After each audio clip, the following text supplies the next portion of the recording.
ಸ್ನೇಹಿತರೆ, ನನಗೆ 70ರ ದಶಕದ ಸಿನಿ ಪ್ರಿಯರೊಬ್ಬರು ಸಿಕ್ಕಿದ್ರು. ಅವ್ರಿಗೆ ನಾನು ಸಿನಿಮಾ ಸ್ಟಾರ್ ವಾರ್ ಬಗ್ಗೆ ನಿಮ್ಮ ಅಭಿಪ್ರಾಯ ಏನು ಎಂದು ಕೇಳಿದ್ದಾಗ ಅವರ ಮಾತುಗಳು ಹೀಗಿದ್ದವು. ನಾವು ಎಲ್ಲ ತರಹ ಸಿನಿಮಾಗಳನ್ನು ನೋಡ್ತಿದ್ವು. ಯಾವ ನಟ ನಟಿಯರು ಆದ್ರೇನು ಸಿನಿಮಾ ಚೆನ್ನಾಗಿದ್ದಾಗ ನೋಡ್ತಿದ್ವು. ಈ ಸ್ಟಾರ್ ವಾರ್ ನಮ್ಮ ಕಾಲದಲ್ಲಿ ನಮ್ಮಲ್ಲಿ ಇರಲಿಲ್ಲ.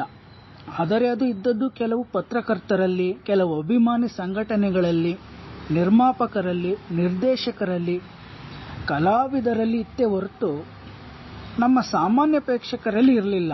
ಏಕೆಂದರೆ ಅಂದು ನಾವು ಡಾ. ರಾಜ್ಕುಮಾರ್, ಉದಯ್ ಕುಮಾರ್, ಕಲ್ಯಾಣ್ ಕುಮಾರ್, ರಾಜೇಶ್, ಗಂಗಾಧರ್, ಶ್ರೀನಾಥ್ ರವರ ಎಲ್ಲರ ಸಿನಿಮಾಗಳನ್ನು ನೋಡುತ್ತಿದ್ವು.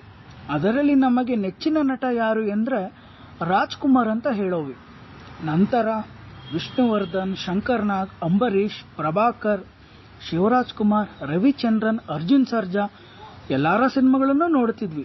ಅದರಲ್ಲೂ ನೆಚ್ಚಿನ ನಟರು ಯಾರು ಎಂದರೆ ರಾಜ್ಕುಮಾರ್ ಎಂದೇ ಹೇಳುತ್ತಿದ್ದೆವು. ಜೊತೆಗೆ ನಂತರ ಬಂದ ಶಶಿಕುಮಾರ್, ಜಗ್ಗೇಶ್, ಸುನಿಲ್, ಚರಣ್ ರಾಜ್, ರಾಮ್ಕುಮಾರ್, ರಾಘವೇಂದ್ರ ರಾಜ್ಕುಮಾರ್, ರಮೇಶ್, ಕಾಶಿನಾಥ್ ಸಿನಿಮಾಗಳನ್ನು ನೋಡುತ್ತಿದ್ವು. ಆಗ ನೆಚ್ಚಿನ ನಟರು ಯಾರು ಎಂದರೆ ರಾಜ್ಕುಮಾರ್ ಎಂದೇ ಹೇಳುತ್ತಿದ್ದೆವು. ಜೊತೆಗೆ ಒಂದೆರಡು ಸಿನಿಮಾಗಳು ಹೀರೋಗಳಾಗಿ ಮಾಡಿದವರ ಸಿನಿಮಾಗಳನ್ನು ನೋಡಿದ್ವಿ. ಉದಾಹರಣೆಗೆ Suresh Hublikar, Girish Karnad, K. Shivaram, B. C. Patil, ರಘುವೀರ್, ಎಸ್. ನಾರಾಯಣ್, ಕೋಮಲ್, ಶರಣ್, ಗುಜ್ರಾಲ್ ಖಾನ್, ರಾಕ್ಲೈನ್ ವೆಂಕಟೇಶ್ ರವರ ಸಿನಿಮಾಗಳನ್ನು ನೋಡಿದ್ದೇವೆ. ಆದರೂ ನೆಚ್ಚಿನ ನಟ ಯಾರು ಎಂದರೆ ಡಾ. ರಾಜ್ಕುಮಾರ್ ಎಂದೇ ಹೇಳುತ್ತಿದ್ವಿ. ನಮ್ಮ ಮಕ್ಕಳ ಜೊತೆ ಪುನೀತ್ ರಾಜ್ಕುಮಾರ್, ದರ್ಶನ್, ಸುದೀಪ್, ಗಣೇಶ್, ದುನಿಯಾ ವಿಜಯ್, ಉಪೇಂದ್ರ, ಯಶ್, ಮುರಳಿ, ವಿಜಯ ರಾಘವೇಂದ್ರ, ಲೂಸ್ ಮಾದ ಯೋಗಿ, ಶ್ರೀನಗರ ಕಿಟ್ಟಿ, ಚಿರಂಜೀವಿ ಸರ್ಜಾ ಸಿನಿಮಾಗಳನ್ನು ನೋಡಿದ್ದೇವೆ. ಇದರ ಜೊತೆಗೆ ಇತ್ತೀಚೆಗೆ ವಿನಯ್, ಯುವರಾಜ್ ಕುಮಾರ್, ಡಾಲಿ ಧನಂಜಯ, ರಿಷಬ್ ಶೆಟ್ಟಿ, ರಶಿಕ್ ಶೆಟ್ಟಿ, ಧ್ರುವ ಸರ್ಜಾ, ರಾಜ್ಬಿ ಶೆಟ್ಟಿ ಸಿನಿಮಾಗಳನ್ನು ನೋಡುತ್ತಿದ್ದೇವೆ. ಜೊತೆಗೆ ಇನ್ನು ಹಲವಾರು ಹೊಸ ಹೊಸ ನಾಯಕರ ನಟರ ಸಿನಿಮಾಗಳನ್ನು ನೋಡಿದ್ದೇವೆ. ಆದರೆ ನೆಚ್ಚಿನ ನಟ ಯಾರು ಎಂದರೆ ರಾಜ್ಕುಮಾರ್ ಎಂದೇ ಹೇಳುತ್ತೇವೆ.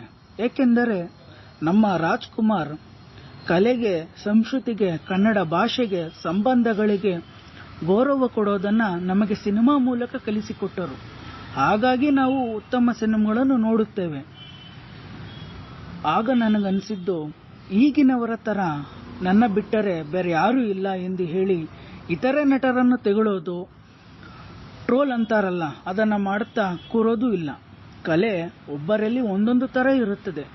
ಎಲ್ಲರಲ್ಲಿಯೂ ಎಲ್ಲ ತರಹದ ಪಾತ್ರ ಮಾಡುವ ಕಲೆ ಇರೋದಿಲ್ಲ.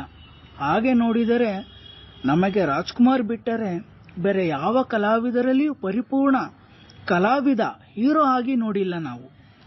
ಪೋಷಕ ಪಾತ್ರಗಳಲ್ಲಿ, ವಿಲನ್ ಪಾತ್ರಗಳಲ್ಲಿ ಸಾಕಷ್ಟು ಉತ್ತಮ ನಟಿಯರನ್ನು ನೋಡಿದ್ದೇವೆ. ಅವರನ್ನೆಲ್ಲ ರಾಜ್ಕುಮಾರ್ ಅವರು ತಮ್ಮ ಸರಿಸಮಾನರಂತೆಯೇ ಕಂಡರು. ಹಾಗಾಗಿ ನಮಗೆ ಅವರೇ ಇಂದಿಗೂ ನಮ್ಮ ನೆಚ್ಚಿನ ನಾಯಕ ನಟ ಎಂದರು. ಅವರು ಇನ್ನೊಂದು ಮಾತು ಹೇಳಿದರು ನೋಡಿ, 2000 ಮತ್ತು 2005ರ ನಂತರ ಹುಟ್ಟಿದವರೇ ಹೆಚ್ಚು ಟ್ರೋಲ್ ಪೇಜ್ಗಳು ಇಟ್ಟುಕೊಂಡಿದ್ದಾರೆ ಎಂದು ಸರ್ವೆ ಹೇಳುತ್ತಿದೆ. ಇದರ ಅರ್ಥ ಈಗಿನ ಯುವಕರು ಟೆಕ್ನಾಲಜಿ ಮೂಲಕ ಹಾಳಾಗುತ್ತಿದ್ದಾರೆ. ಹೆಚ್ಚು ಕಾಲ ಮೊಬೈಲ್ಗಳಲ್ಲಿಯೇ ಕಳೆಯುತ್ತಿದ್ದಾರೆ. ಅವರು ಓದು ಪುಸ್ತಕಗಳಲ್ಲಿ ಅವರ ಸಮಯ ಕೊಡುತ್ತಿಲ್ಲ. ಅಂದು ನಾವು ಅಂಬರೀಶ್, ವಿಷ್ಣುವರ್ಧನ್, ರಾಜ್ಕುಮಾರ್, ಪ್ರಭಾಕರ್ ಮಾಡಿದಂತಹ ಕೌಟುಂಬಿಕ ಸಿನಿಮಾಗಳಿಂದ ಎಷ್ಟೋ ಕಲಿತೆವು. ಈಗ ಆ ಥರದ ಸಿನಿಮಾಗಳ ಕೊರತೆಯಿಂದಾಗಿಯೂ ಯುವಕರಲ್ಲಿ ವಿವೇಕದ ಕೊರತೆ ಉಂಟಾಗಿದೆ. ನಾವು ಅಂತಹ ಸಿನಿಮಾಗಳ ನೋಡಿಯೇ ಎಷ್ಟೋ ಕಲಿತೆವು. ಇಲ್ಲಿ ಯುವ ಪ್ರೇಕ್ಷಕ ವರ್ಗದವರು ಸ್ಟಾರ್ ವಾರ್ ಅಂತಹ ಮನೋಭಾವ ಬಿಟ್ಟರೆ ಎಲ್ಲವೂ ಸರಿ ಹೋಗುತ್ತದೆ ಎಂದು ಹೇಳಿದರು. ನಿಮಗೆ ಏನು ಅನಿಸುತ್ತದೆ ಸ್ನೇಹಿತರೆ? ಕಮೆಂಟ್ ಮೂಲಕ ತಿಳಿಸಬಹುದು.